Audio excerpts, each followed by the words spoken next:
In the magical kingdom of Aeloria, life danced to a unique rhythm. Here, rain was not a mere whim of the clouds. It was a symphony carefully crafted. Musicians known as Rainmakers played beautiful melodies. These songs coaxed the heavens to weep tears of joy, or sometimes tears of gentle sorrow. The land flourished under this musical care. Fields of glowing moon-petal flowers swayed. Rivers of crystal-clear water sang their own quiet tunes.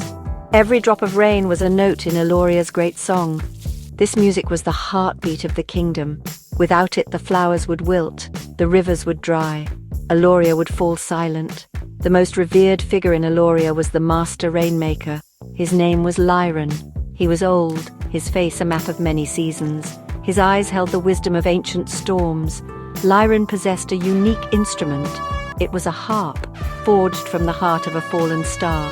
They called it the sky harp. Its strings shimmered with celestial light. When Lyran played, the sky harp resonated with the very soul of Aeloria. He could summon gentle spring showers. He could call forth mighty summer storms. His music was a promise of life and of hope for all his people. He was a guardian of the kingdom's delicate balance.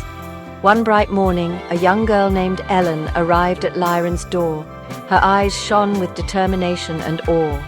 She had traveled far, from a small village nestled in the whispering woods. Elen dreamed of becoming a rainmaker. She wanted to learn the sacred art, to play the music that gave life to Aeloria. Lyran saw a spark in her, a flicker of the same passion that lived in his own heart. He agreed to take her as his apprentice. Elen was overjoyed. She felt her journey was truly beginning, a journey to master the songs of the sky itself. Elen believed that becoming a rainmaker was all about skill. She thought it was about perfect notes and flawless technique. She imagined hours of practice. Her fingers would dance on the strings. She would learn every ancient melody. She would become strong and capable. She pictured herself standing tall, playing the sky harp, summoning rain with precision and grace. She did not yet understand. She did not know the true secret of the Rainmaker's song. The real magic was hidden deeper, not in the fingers, but in the heart, a lesson she would soon learn. Soon, however, a shadow fell upon Aeloria. The air grew still. The vibrant colors of the land began to fade. A persistent drought settled over the kingdom. The moon-petal flowers drooped their heads sadly. The crystal rivers dwindled to mere trickles. The earth cracked, thirsty and desperate. Whispers of fear spread through the villages. The people looked to Lyran, their hope wavering. He played the sky harp with all his might, but only a few reluctant drops would fall. The usual vibrant songs seemed to lack their power. The silence of the sky was heavy. Elen practiced with a desperate intensity. She played until her fingers were raw and bleeding.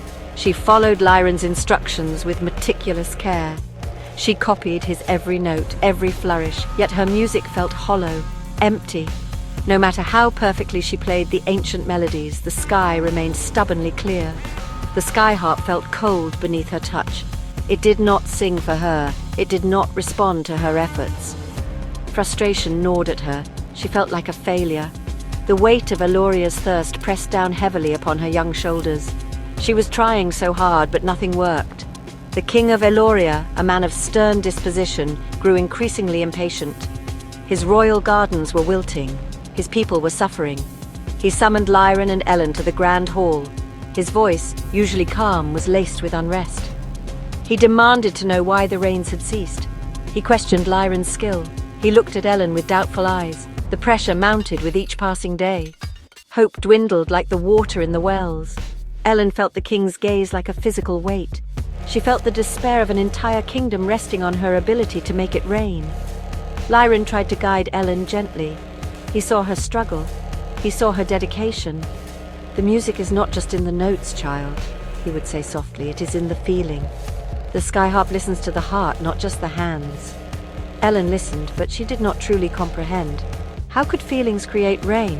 How could sadness or joy move the clouds? She focused harder on her technique. She tried to force the magic. She believed that if she just played perfectly, the rain would come. His words were like riddles she could not solve.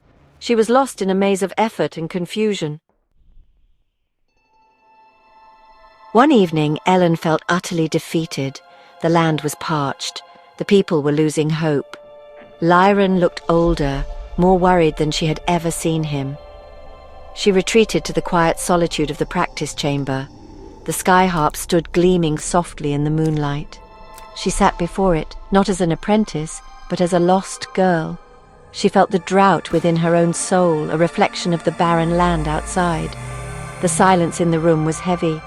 It mirrored the silence of the unyielding sky. She felt so small, so powerless against the vastness of the problem. As she sat there, her thoughts drifted. They travelled far from Aeloria, far from her duties as an apprentice. She remembered her childhood.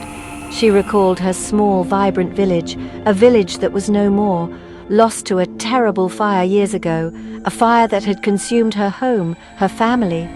A wave of profound sadness washed over her, a grief she had kept locked away for so long. Tears began to stream down her face, unbidden, uncontrolled. Each tear was a memory, a whisper of a life that was gone. The pain was sharp and deep. Her trembling fingers found their way to the strings of the sky harp. She did not think about technique. She did not try to play any learned melody. She simply let her emotions guide her hands. She played for her lost family. She played for the laughter she would never hear again. She played for the warmth of a home that was now just ashes and memory. The music that emerged was not a song of Aeloria. It was a song of her own heart, a quiet, mournful tune, full of sorrow, yet also filled with a deep, aching love.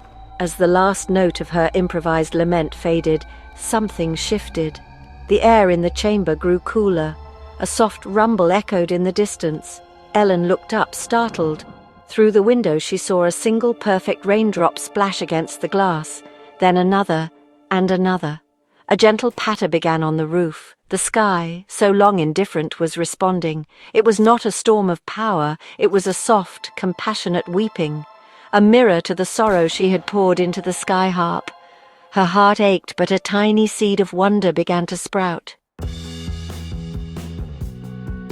The genuine emotions that Elen had poured into her music continued to echo from the sky harp. The melody was raw, unpolished, but it was alive. It pulsed with the truth of her pain, her loss, her enduring love. The harp seemed to understand. It amplified her feelings, sending them soaring towards the heavens. No longer was she just an apprentice trying to perform a task. She was a soul bearing itself to the world. The music was a direct line from her heart to the sky. It was a language the clouds finally understood. This was the true magic Lyran had spoken of. The gentle patter outside intensified. It grew from a whisper to a song. Rain began to fall steadily upon Aeloria. Not the hesitant sprinkle of Lyran's recent efforts, but a true, life-giving shower. Then it became a deluge. The parched earth drank greedily. The thirsty roots of the moon-petal flowers soaked in the moisture. The rivers began to swell, their voices returning. Laughter and cheers erupted from the villages as people ran out into the downpour. Aeloria was being reborn, washed clean by the tears of a girl who had finally found her true voice. The kingdom was saved. Lyran watched from a distance, a rare, gentle smile gracing his lips. He saw the relief on Elen's face. He saw the wonder in her eyes as she realized what she had done. She had not conquered the sky harp with skill. She had connected with it through her vulnerability, through her very soul. He knew then that his time as Aeloria's Rainmaker was drawing to a close. Elen had found the source of all true rain songs, the unwavering, powerful magic of the heart. She had learned the most important lesson. She was ready. One morning, not long after the great rain, Elen awoke to find Lyran gone. He had vanished as quietly as the morning mist. On his workbench lay the sky harp. Its celestial strings seemed to hum softly, expectantly. Beside it was a single note. "The song is yours now, Elen. Let your heart sing for Aeloria." Elen understood. She was no longer just an apprentice. She was the Rainmaker. With newfound confidence, she embraced her destiny. Ready to share her heart's music, ready to make Aeloria bloom with every beat of her song. The future of the kingdom was bright.